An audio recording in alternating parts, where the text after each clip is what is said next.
Bueno, vamos a ver.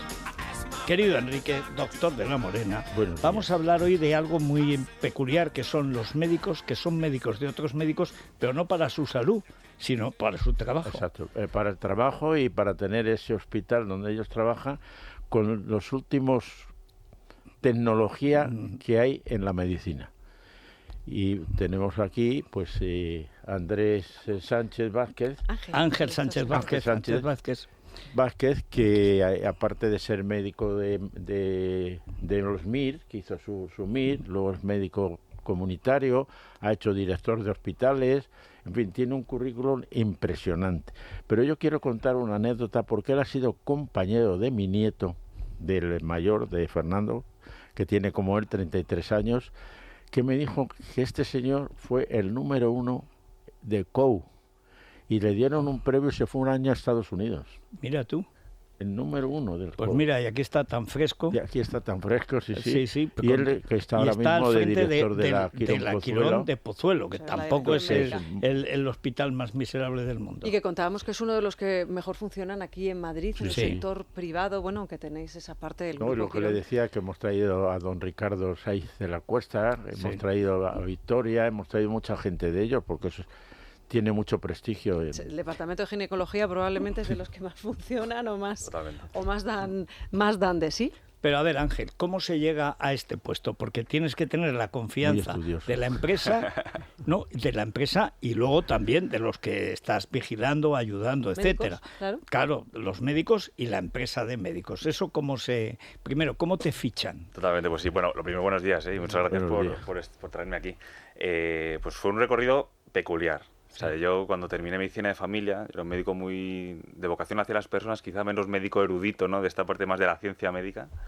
Y siempre pensaba, yo al final estaba trabajando y justo terminé la residencia durante la pandemia, ¿no? Entonces al final siempre estábamos pensando cómo mejorar las cosas, cómo hacer mejor las cosas, cómo eficientar los procesos. Y yo dije, esto creo que puede ser mi desarrollo, pero quizá ahora mismo no es el momento, ¿no? Me sentía como muy joven, todavía con poco recorrido, y dije, bueno, vamos a conocer cómo funciona el ecosistema alrededor de los hospitales, alrededor de los centros de salud, para realmente luego poder ir a un hospital y ayudar, ¿no? Entonces ahí es donde empecé un poco la andadura fuera de la parte asistencial, que estuve en el mundo de la consultoría dedicada a hospitales y sistema sanitario, luego salté al mundo de la industria farmacéutica, pero en la parte de innovación, con grandes mentores en todos los sitios en los que he estado, y ahí es donde surgió la oportunidad de, después de este recorrido, pues ya decir, oye, conozco un poco el entorno, creo que conozco también dentro del sistema cómo funciona, y surgió la oportunidad de entrar en este gran hospital, ¿no? Y ahí es la cuestión, o sea, cuando tú dices que ese estado, digamos, donde se está innovando todo, es porque realmente la medicina está cambiando también a gran velocidad, porque como no te enteres, bueno, Enrique siempre dice que necesita 2 días a la semana solo para seguir lo que va saliendo. Sí. Pero claro, la gestión ya es un mundo distinto, o también en la gestión hay cambios y hay inventos. También en la gestión hay cambios, ¿no? Y yo creo que también el haber empezado a apostar por figuras un poco diferentes, no sé, pues al final muchas veces estos puestos de gestión eran pues médicos muy tradicionales que después de una carrera muy larga y muy exitosa a nivel asistencial, pues acaban estos puestos de gestión ya como referentes casi médicos del hospital, ¿no? Sí. Yo creo que cambió un poco esa mentalidad y se busca pues el profesionalizar mucho el ámbito de la gestión, el tender a contratar a perfiles diferentes, incluso fuera del ámbito asistencial. O sea, tenemos ahora mismo ingenieros, economistas dedicándose a la gestión porque los hospitales necesitan esto. Yo creo que al final la sanidad en cuanto a innovación en la parte de gestión había ido un poquito por detrás en lo que con respecto a otros ámbitos. Bueno, porque como dices, era un poco ya el Senado, ¿no? O sea, un cementerio de elefantes en que realmente gente con mucha experiencia, pero quizá no con la experiencia de esa época, sino de muchas épocas. Entonces, claro, los jóvenes no le van a decir que no a lo que diga el mayor, pero el problema es que el señor mayor no se entera a lo mejor o no entiende por dónde se quejan los otros. Y que al fin y al cabo lo que hay que hacer es gestionar dinero. Porque la salud es la salud, pero detrás de la salud lo que hay son cuentas, ¿no?, que tienen que salir. Sí, bueno, al final sobre todo es hacer una salud para los pacientes que sea con la mejor experiencia posible dentro del hospital y de una forma, con esta parte que relacionas de dinero, de una forma sostenible, ¿no? O sea, tenemos un problema muy grande, ¿no?, de sostenibilidad del sistema sanitario, y lo que tenemos que hacer es hacer muy eficientes los procesos para que los pacientes puedan adquirir las mejores condiciones en su salud y luego también pensando siempre en esa parte de qué experiencia tiene el paciente cuando acude a nuestros centros, ¿no? ¿no? Y en el caso de las mutuas o las aseguradoras, todos ahora tendemos a contratarnos un seguro privado, en muchos casos se convierten en seguros de salud, pero no son seguros de enfermedad. ¿Cómo podemos hacer para gestionar esto? Es decir, cuando nos ponemos malos, a lo mejor no tienen la cobertura que pensábamos que tenían. Bueno, aquí hay un mundo muy diferente de coberturas en el ámbito de las aseguradoras, ¿no? Aquí lo que tenemos que hacer es llegar un poco, yo creo, con esta parte privada y esta parte pública, llegar a ese entendimiento entre ambos mundos, el que al final un sistema conviva con el otro, el que las cosas que podamos hacer a través de la pública y de la privada pues sean indistintamente y estemos lo más conectados posibles y que al final podemos ofrecer la mejor ayuda a los pacientes, ¿no? Independientemente del tipo de seguro. Esa colaboración público-privada que se produjo. O sea, que es algo básico, yo creo, en los días en los que Pero vivimos. como el enfermo que no está para nada, cuando llega ahora a un hospital moderno, los hospitales Quirón y tal, yo recuerdo cuando entraron en la fundación que le dije, oye, esto va a funcionar, Enrique, porque hay más luz. Y es verdad, una de las cosas que hicieron fue pintar y más luz. Sí. Bueno, que era entrañable la fundación, pues es Italia, más la parte esa que tiene con esos frescos tan bonitos y tal. Pero en los pasillos había poca luz. Entonces que se veía, pero era un poco triste. Y de pronto ves, ¡boom!, luz, todo más blanco, menos un color amarillento, más blanco y azul, claramente blanco y azul. Es decir, y dices, esto es otra cosa. Y no es un hotel, pero sí que está más cerca de... Bueno, España tiene unos servicios de hostelería que son los mejores del mundo. Y yo ahí noté que sí que había, digamos, una predisposición al cliente que iba por otro camino. Es decir, que era ya pues como una industria, como lo es la industria de la salud, pero también, como decía Isabel, la industria de la enfermedad. El enfermo, ¿cómo se encuentra en este mundo? Porque que ha cambiado en muy pocos años, ha cambiado muchísimo. ¿Cómo se encuentra? ¿No se pierde un poco? Que esa es otra de las cosas que te pasan en los hospitales, que te pierdes. Es verdad que con este cambio cultural, ¿no?, de un poco de la forma de hacer medicina, ya no solamente es un cambio dentro de los hospitales, ¿no?, es un cambio también de la forma en la que el paciente entiende la salud que se le va a ofrecer, ¿no? Y yo creo que es justo un poco por lo que estamos apostando, ¿no?, en todo el ámbito asistencial y sanitario, que es esa parte de hacer al paciente que ya... Yo creo que nadie va a los hospitales por gusto. No, o sea, que cuando estamos allí es porque necesitamos algo. Sí. Si podemos hacer esa experiencia del paciente lo más positiva posible, que sea agradable, que la estancia también acompañe todo y que la forma en la que nos aproximamos a los pacientes sea más cercana y más humana, que, bueno, pues al final con esa implantación de la tecnología que hemos tenido durante estos últimos años, habíamos ganado mucho en eficiencia, pero quizá habíamos alejado un poco esa parte de los pacientes, el volver, ¿no?, a tener ese contacto directo uno a uno con los pacientes cercano y que se sientan pues dentro de ese periodo que van a tener dentro del hospital, poco como en casa, ¿no? Es decir, pero hay en esto la inteligencia artificial, que nos lo han contado todos, que ha cambiado la relación con el paciente, pero yo creo que el paciente, aunque lo miren, eso para el médico sí es importante, porque cambia la relación. No, y para el mismo paciente, porque si con ya la ve que le hacen inteligencia caso. artificial está más cerca. Eso le quería preguntar. Que no es lo como antes, que era sin mirar a la cara al paciente. Ya se interactúa, etcétera, o de momento se está aterrizando en un cambio, digamos, de comportamiento. Pues estamos haciendo ese cambio, lo que pasa es que es un cambio que es muy rápido. Al final, bueno, estamos viendo, yo creo, en todos los ámbitos ajenos al mundo sanitario, ¿no? ChatGPT, inteligencia artificial en todas partes, ¿no? Se oye en todos sitios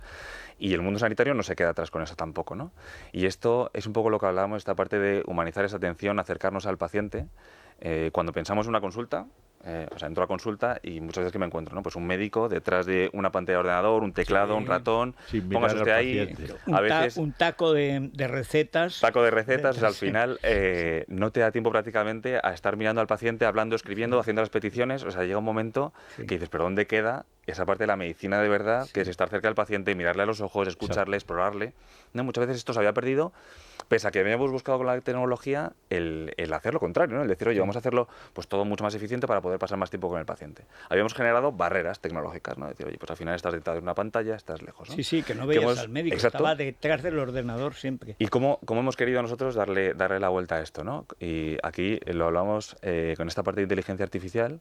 Lo que estamos haciendo ahora en las consultas y en las urgencias de nuestro centro es, lo que buscamos es una relación directa con el paciente, mirándole a los ojos. Simplemente hay una tablet encima de la mesa que gracias a la inteligencia artificial recibe toda la información que nosotros estábamos generando, es decir, como una conversación natural con el paciente, preguntándole, mirándole, observando también que yo creo que hay una parte médica importante no solo en escuchar, sino en mirar, en detectar esos cambios en la mirada que le afecta, el escuchar también a los familiares que le acompañan, ¿no? al hijo, a la mujer que esté allí, y con eso el perder ese tiempo que dedicábamos a estar directamente en ordenador, ¿no? Sí, mirarle. De tal manera que al final con esto lo que hacemos es recoge toda la información que nosotros contamos en la consulta y luego nos estructura el informe directamente con esa información y además filtrando muy bien todo aquello que nos interesa, ¿no? De tal forma que, oye, pues yo creo que la medicina que nos pensábamos hace un tiempo, decir, hostia, yo lo que quiero es estar con el paciente, y a mí lo que me gustaba como médico de familia era poder escuchar el problema de doña Antonia, que me venía a contar algo, poder escuchar a Carlos, que venía a contar otra cosa. Su hermana gemela, eso es lo que cuenta, lo que le dijo su vecina, ¿no? Este tipo de cosas. Lo que no tiene que tomar. Pero que son realmente importantes y creo que nos estamos perdiendo matices muy clave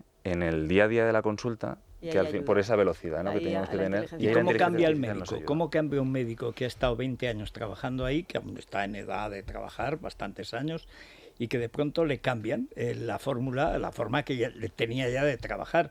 Había gente que escribía rapidísimo, que escribía sin mirar, y cosas así, pero otros no.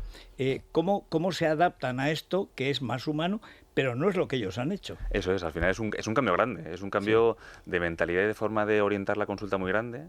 Yo creo que como toda innovación, pues tiene su proceso, ¿no?